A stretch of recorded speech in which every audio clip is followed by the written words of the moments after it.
ونصلی ونسلم علی رسولہ الکریم اما بعد فاعوذ باللہ من الشیطان الرجیم بسم اللہ الرحمن الرحیم ان اللہ وملائکتہ یصلون علی النبی یا ایھا الذین آمنوا صلوا علیہ وسلموا تسلیما اللہم صل علی سیدنا و نبینا مولانا محمد وعلی آل سیدنا و نبینا مولانا محمد وبارک وسلم صلاۃ و سلام علیک یا رسول اللہ صلی اللہ علیہ وسلم۔ سورہ آل عمران میں اللہ تبارک و تعالیٰ نے ارشاد فرمایا کلما دخل علیہا زکریا المحراب وجد عندها رزقا قال یا مریم انا لک ھذا قالت هو من عند اللہ ان اللہ یرزق من یشاء بغیر حساب، کہ جب بھی حضرت زکریا علیہ السلام حضرت مریم کے حجرے میں، جب وہ میز سے تھی ان کے حجرے میں جب داخل ہوتے تھے تو حضرت زکریا وہاں پر بے موسم پھل دیکھتے تھے، تو حضرت زکریا پوچھتے تھے مریم انا لکی ھذا، یہ کہاں سے آیا؟ قالت ہوا من عند اللہ، وہ فرماتی کہ یہ اللہ کے پاس سے آیا، اور بے شک کہ اللہ تبارک و تعالیٰ جسے چاہتا ہے بغیر حساب رزق عطا فرماتا ہے۔ اور اسی آیت کے ذیل میں صاحب تفسیر کشاف نے ارشاد فرمایا کہ جب قحط کا زمانہ تھا، حضرت فاطمہ زہرا کے گھر پر بھی کوئی روٹیاں اور سالن دے کر گیا، حضور صلی اللہ علیہ وسلم تشریف لائے، حضور نے فرمایا فاطمہ انا لکی ھذا، یہ کہاں سے آیا؟ آپ نے وہی جواب دیا قالت ہوا من عند اللہ، حضرت فاطمہ نے فرمایا کہ اللہ کے پاس سے آیا، بے شک اللہ تبارک و تعالیٰ جسے چاہتا ہے بغیر حساب رزق عطا فرماتا ہے، سبحان اللہ۔ تو یہ صاحب تفسیر کشاف نے اس آیت کے ذیل میں جو حضرت فاطمہ کا تذکرہ اس لیے کیا کہ بنی اسرائیل میں حضرت مریم کا کوئی جواب نہیں، اور امت مصطفیٰ میں حضرت فاطمہ زہرا سلام اللہ علیہا کا کوئی جواب نہیں۔ اور اس کے علاوہ آپ یاد رکھیے گا، علامہ اقبال نے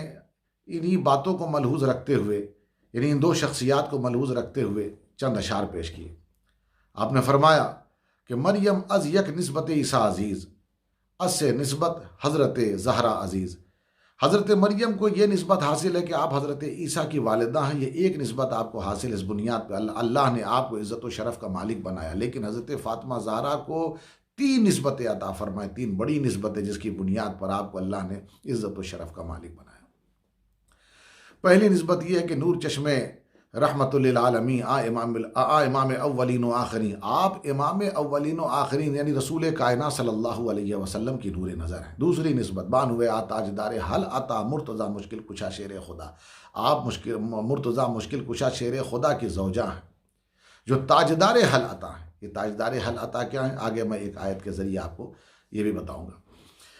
اس کے علاوہ تیسری نسبت مادر آ مرکز پرکار عشق، مادر آ کارواں سالار عشق، یعنی آپ حسنین کریمین کی والدہ ہیں، جو مرکز پرکار عشق تھے ان کی والدہ، حسنین کریمین کی والدہ۔ تو ایک تیسری نسبت رحمت للعالمین کی بیٹی حضرت علی کی زوجہ حسنین کریمین کی والدہ۔ ان نسبتوں نے آپ کو بہت زیادہ عزت و شرف کا مالک بنایا۔ تاجدار حل عطا جو کہا گیا ہے، حل عطا یہ سورت قرآن کی ہے جس کو سورہ انسان بھی کہیں کہا جاتا ہے، کہیں سورہ دہر بھی کہا جاتا ہے، کہیں سورہ حل عطا بھی کہا جاتا ہے۔ اس کے اندر ایک واقعہ ہے، اس واقعے کا ایک پس منظر، اس کے اندر آیت ہے، اس آیت کا ایک پس منظر ہے۔ پس منظر یہ ہے کہ حسنین کریمین بیمار پڑے، جب بیمار پڑے تو حضرت علی، حضرت فاطمہ زہرا نے منت مانی کہ جب میرے بچے صحت یاب ہو جائیں گے تو میں 3 روزہ رکھوں گی۔ ان کے ساتھ ساتھ جناب فضہ نے بھی منت مانی، اور اللہ تبارک و تعالیٰ نے حسنین کریمین کو جب صحت یاب فرما دیا تو صحت یاب فرمانے کے بعد ان لوگوں نے روزہ رکھا، حضرت علی نے، حضرت فاطمہ نے، حضرت فضہ نے، اور حضرت حسنین کریمین نے بھی روزہ رکھا۔ جب انہوں نے روزہ رکھا تو شام کا وقت آیا، افطاری کا وقت آیا، تو ایک روٹی بنی، اس روٹی کے 5 ٹکڑے ہوئے اور سب کے سامنے رکھ دیے گئے۔ اتنی دیر میں ایک مسکین نے باہر آواز دی، اہل بیت رسول اللہ میں بھوکا ہوں، مجھے کچھ دے دیجئے۔ بغیر سوچے سمجھے 5 نے اپنے روٹی کے ٹکڑے اٹھائے اور اس فقیر کے دامن میں، اس یتیم کے، مسکین کے دامن میں ڈال دیا۔ وہ دعا دیتا ہوا چلا گیا۔ دوسرے روز پھر ان لوگوں نے اپنا افطار جو ہے پانی سے کیا، اپنی افطار پانی سے کیا۔ دوسرے روز کا یہی معاملہ ہوا کہ دوسرے روز جب ایک روٹی کے 5 ٹکڑے کیے گئے اور سب کے سامنے رکھا گیا تو ایک آواز دینے والے نے آواز دیا، اہل بیت رسول اللہ صلی اللہ علیہ وسلم، میں بھوکا ہوں اور میں یتیم ہوں۔ انہوں نے اس سے نہ پوچھا کہ کہاں سے آئے ہو، کون ہو، کہاں کے رہنے والے ہو، تمہارا پتہ کیا ہے، کچھ نہیں، سیدھے لے گئے اپنے حصے کی روٹی کا ٹکڑا سب نے اس فقیر کے دامن میں ڈال دیا اور پانی سے افطار کیا۔ اور اسی طریقے سے تیسرا دن جب آیا تو تیسرے دن بھی افطار سے پہلے ایک شخص نے آواز دی اہل بیت رسول اللہ میں بھوکا ہوں، میں قیدی ہوں. اس سے بھی نہ مذہب پوچھا اور نہ پتہ پوچھا، سیدھے لے جا کر کے اس کے حوالے اپنے حصے کی جو روٹی کا ٹکڑا تھا وہ دے دیا. وہ ان کی تعریف کرتا رہا. تو پہلے تو دیکھیے قرآن نے کیسے انداز میں کہا کہ جب ان کا کھلانا اور اس جذبے اس ارادے کو دیکھ کے قرآن نے کیا کہا، اس خلوص کو دیکھ کر کے، اس نیت کو دیکھ کر کے قرآن نے کہا وَيُطْعِمُونَ الطَّعَامَ عَلَىٰ حُبِّهِ مِسْكِينًا وَيَتِيمًا وَأَسِيرًا. یہ سورہ دہر، یہ سورہ حل عطا میں یہ آیت موجود ہے کہ وہ کھانا کھلاتے ہیں اس کی محبت میں، اللہ کی محبت میں، مسکین کو، یتیم کو، قیدی کو. اور پھر جب وہ لوگ ان کی تعریف کرتے ہیں تو یہ کہتے ہیں انما نطعمکم، ہم کھلاتے ہیں لوجہ اللہ، اللہ کی رضا کے لیے، اپنی تعریف کے لیے نہیں. لا نرید منکم جزاء ولا شکورا، ہم نہیں چاہتے کہ اس کے بدلے میں تم ہمیں کچھ دو، نہ ہم تعریف چاہتے ہیں نہ اس کے عوض میں تم سے کچھ چاہتے ہیں. ہم تو اپنے اللہ کو راضی کرنے کے لیے کھلاتے ہیں. بہرحال یہاں یہ ایک عقیدہ یہ بھی ملتا ہے کہ ایسے جملے بھی اگر کوئی اللہ والا اللہ سے لے کر کے اگر استعمال کرے، انما نطعمکم، ہم کھلاتے ہیں، حالانکہ قرآن ہی میں موجود ہے کہ اللہ کھلاتا ہے، اللہ رزاق ہے. تو اگر ایسا جملہ استعمال کیا جائے جو اپنے حقیقی معنی پر نہ ہو بلکہ اللہ کے عطائی معنی پر ہو، جیسے مثال کے طور پر حضرت جبرائیل نے فرمایا قال انما انا رسول ربک، حضرت مریم سے فرمایا کہ میں تمہارے رب کے طرف سے بھیجا ہوا ہوں لأہب لک غلاما زکیہ، تاکہ میں تمہیں ایک پاک بیٹا دوں، میں تمہیں پاک بیٹا دوں. تو یہاں پر معنی یہی ہے کہ حضرت جبرائیل یہ کہہ رہے ہیں میں تمہیں پاک بیٹا دوں، اس کا مطلب یہ کہ اللہ دے رہا ہے، مجھے اس نے خوشخبری دینے والا بنا کر کے بھیجا ہے. اسی طریقے سے اللہ تبارک و تعالی رزق دیتا ہے، بیچ میں ذریعہ اپنے بندوں میں سے جسے مخصوص کر لیتا ہے، اسے جسے چن لیتا ہے، اس کے ذریعے رزق تقسیم کرتا ہے. تو ایسے جملے کا استعمال کرنا اور اس میں اللہ کی رضا کے لیے، یہ معلوم بھی ہے یہ اللہ والے بندے ہیں، اور اللہ والے بندوں کے لیے ایسے جملے استعمال کرنا، یہ یاد رکھیے گا، وہ کہیں ہم کھلاتے ہیں تو یہ شرک نہیں ہوتا، اور لینے والا یہ کہے یہ ہمیں کھلاتے ہیں، یہ بھی شرک نہیں ہوتا. اگر معنی یہ ذہن میں ہے کہ دینے والی ذات اللہ کی ہے، بیچ میں یہ وسیلہ ہیں، یہ ذریعہ ہیں، اگر دینے والا یہ کہے ہم کھلاتے ہیں، لینے والا یہ کہے یہ ہمیں کھلاتے ہیں، ان دونوں جملوں سے فرق نہیں پڑے گا. اگر یہ مان لے کہ یہ وسیلہ ہیں، دینے والی ذات، حقیقی جو دینے والی ذات ہے وہ اللہ کی ہے. ایک تو یہ عقیدہ یہاں سامنے آیا. تو چونکہ یہ آیت کریمہ، یہ بلکہ آیات کریمہ یہ سورہ دہر میں موجود ہے، جسے سورہ حل عطا کہا گیا، اسی کو علامہ اقبال نے کہا تاجدار حل عطا، حل عطا کے تاجدار. گویا اس واقعے کی بنیاد پر جو چمک سامنے آتی ہے سورہ دہر سے، تو اس کی بنیاد پر گویا وہ پوری سورت کا تاجدار اس خاندان کو، اس گھرانے کو، بالخصوص حضرت علی کو انہوں نے بنایا. یاد رکھیے گا یہ مقام اور یہ معیار حضرت سیدہ فاطمہ زہرا سلام اللہ علیہ کا، کہ آپ کے لیے حضور نے ارشاد فرمایا سیدۃ نساء اہل الجنہ، آپ جنتی عورتوں کی سردار ہیں. اور آپ کا یہ مقام ہے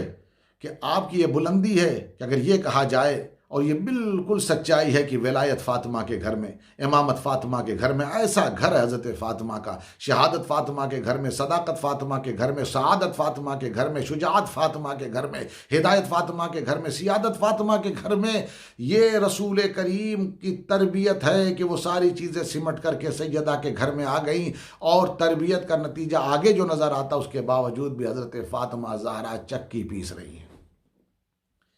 غور کیجئے، چکی چلاتی تھی حضرت فاطمہ زہرا. یہ عاجزی، یہ انکساری تھی، اور یہ شکوہ نہیں تھا. اس کے باوجود بھی اپنے رب کی بارگاہ میں شکر گزار ایسے تھیں کہ حالت بخار میں آپ چکی چلا رہی تھیں. اس وقت حضرت علی نے کہا کہ آپ آرام کر لیجئے سیدہ. آپ نے فرمایا نہیں، میں تو چکی اس لیے چلا رہی ہوں کہ تاکہ آٹا نکلے، میں روٹی اپنے شوہر کے لیے پکاؤں، تو یہ اپنے شوہر کی خدمت کے لیے میں چکی چلا رہی ہوں. اگر اس حالت میں میری موت بھی آ جائے تو میں اپنے آپ کو خوش نصیب سمجھوں گی. ایسے معیار کی حاملہ تھی حضرت سیدہ فاطمہ زہرا سلام اللہ علیہ. آپ ذرا غور کیجئے کہ حضرت سیدہ طیبہ طاہرہ فاطمہ زہرا سلام اللہ علیہ، ان کے تعلق سے تنبیہ الغافلین اور درۃ الناصحین نے بڑی معرکۃ الآراء کتاب ہے، اس کے اندر لکھا ہے کہ آپ کا معیار یہ تھا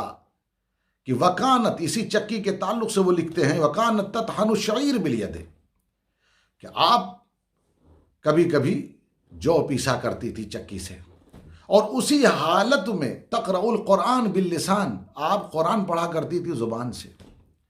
اور اسی حالت میں یعنی ایک ہی وقت میں چکی بھی پیس رہی ہیں، زبان سے قرآن بھی پڑھ رہی ہیں، وَتُفَسِّرُ بِالْقَلْبِ، اور جو آیت پڑھ رہی ہیں اس کی تفسیر دل سے کر رہی ہیں، وَتُحَرِّكُ الْمَهْدَ بِالرِّجْلِ، اور اپنے پاؤں سے اپنے بچوں کو جھولا بھی جھلا رہی ہیں، اور اسی کے ساتھ ساتھ وَتَبْكِي بِالْعَيْنِ، آنکھوں سے آنسو بھی جاری ہیں، یعنی جو قرآن کی آیات پڑھ رہی ہیں اور اس کی جو تفسیر دل میں جاری ہے، اور اس کو ساتھ ساتھ جو اس کا اثر دل پر وارد ہو رہا ہے، تو آنکھوں سے آنسو بھی جاری ہو رہے ہیں اللہ کے خوف سے، اللہ کی یاد میں۔ گویا بیک وقت حقوق العباد اور حقوق اللہ اگر کسی جگہ نظر آئے کسی شخصیت میں ایک ہی وقت میں، عملی طور پر اس شخصیت کا نام سیدہ فاطمہ زہرا سلام اللہ علیہ ہے۔ حضرات محترم، یاد رکھیے گا کہ حضرت سیدہ فاطمہ زہرا سلام اللہ علیہ کا معیار جو مقام و مرتبہ ہے، اس مقام و مرتبہ تک پہنچنا یہ بس یہ سمجھ لیجئے تو یہ بہت دور کی بات ہے۔ بس خواتین، امت مسلمہ کی عورتیں ان کی سیرت سے کچھ حصہ لے لیں، یہی ان کے لیے بہت بڑی کامیابی ہے۔ اور آج کا دن، آج حضرت سیدہ کے وصال کا دن ہے جو 3 رمضان المبارک ہے۔ آج ہر گھر کو چاہیے کہ حضرت سیدہ کا تذکرہ اپنے گھر میں کرے، اپنی بچیوں سے کرے، خواتین پڑھیں، ان کا تذکرہ کریں، ان کے بارے میں غور و تدبر کریں، سوچیں کہ حضرت سیدہ کا معیار و مرتبہ کیا تھا، حضرت سیدہ کا مقام کیا تھا۔ دوستو، حضرت سیدہ نے جب بھی دعا کی تو اپنے نانا، اپنے بابا کی امت کو ہمیشہ یاد رکھا، اپنے بابا کی امت کو ہمیشہ یاد رکھا۔ تو آج بھی